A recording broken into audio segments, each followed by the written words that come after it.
Hi there, it's Annie from Ace. There are a lot of options when you head to your local Ace to pick out a paint roller cover for your next painting project. To choose the right roller cover, you need to ask yourself the following questions. What type of paint are you going to use? An oil or a latex? What type of sheen are you using? Flat, eggshell, semi-gloss, or high gloss? What's the texture of the surface you're working on? Is it smooth or is it rough? Once you know the answers to those questions, you can select the best option for your next painting job. Let me give you 5 quick tips to pick out the right one for your next project. Tip number 1, follow the advice, you get what you're paid for. Cheap rollers can have fibers that come off and stick right to the wall. No one wants a hairy wall.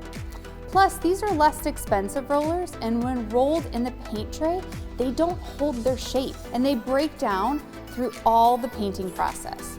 All of our Ace branded rollers can be used with all paints, but we break down our paintbrushes and rollers by quality level to help guide you to achieve the best result for your project.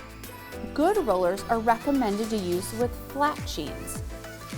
Better covers are recommended to use with eggshell, matte, or flat sheens.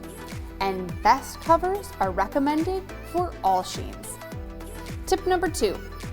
Next tip is to get the right roller for the right paint job, and that's all decided by the nap. The nap refers to the thickness of these fibers when they're on the roller. When thinking about texture of the surface you're going to paint, the rougher the surface, the thicker the nap size.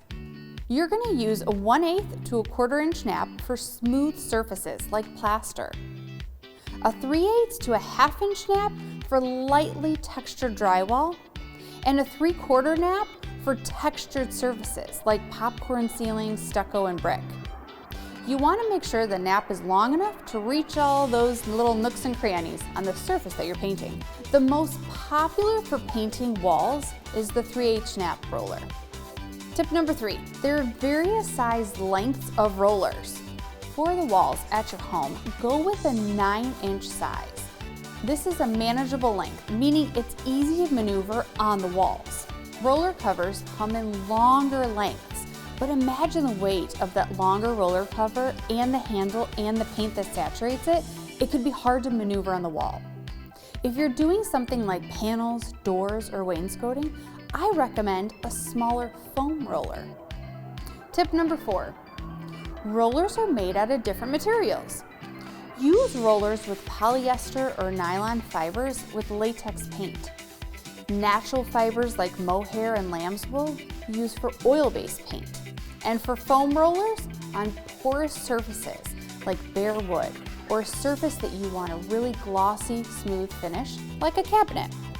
Tip number 5. A lot of people don't believe me when I say this, but yes, you can reuse paint rollers. So if you have a lot of paint projects in your home, pick up a microfiber paint roller. As long as the microfiber roller is used on a smooth, clean surface that doesn't have debris on it, it can be cleaned thoroughly and can last a pretty long time. Want to see how easy it is to clean that microfiber roller? That video is coming up next.